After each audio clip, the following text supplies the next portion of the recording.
ایران نے بلوچستان میں ٹرین مسافروں کے خلاف دہشت گرد کارروائیوں کی سختی سے مذمت کی ہے۔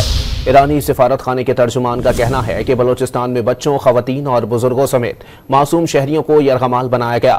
شہریوں کے خلاف پرتشدد اقدامات اور اہم مواصلاتی نظام کو متاثر کرنا انسانیت کے خلاف بزدلانہ جرم ہے۔ ایران نے بلوچستان میں ٹرین مسافروں کے خلاف دہشت گرد کارروائیوں کی سختی سے مذمت کی ہے۔ ایرانی سفارت خانے کے ترجمان کا کہنا ہے کہ بلوچستان میں بچوں، خواتین اور بزرگوں سمیت معصوم شہریوں کو یرغمال بنایا گیا۔ شہریوں کے خلاف پرتشدد اقدامات اور اہم مواصلاتی نظام کو متاثر کرنا انسانیت کے خلاف بزدلانہ جرم ہے۔ ایران نے بلوچستان میں ٹرین مسافروں کے خلاف دہشت گرد کارروائیوں کی سختی سے مذمت کی ہے۔ ایرانی سفارت خانے کے ترجمان کا کہنا ہے کہ بلوچستان میں بچوں، خواتین اور بزرگوں سمیت معصوم شہریوں کو یرغمال بنایا گیا۔ شہریوں کے خلاف پرتشدد اقدامات اور اہم مواصلاتی نظام کو متاثر کرنا انسانیت کے خلاف بزدلانہ جرم ہے۔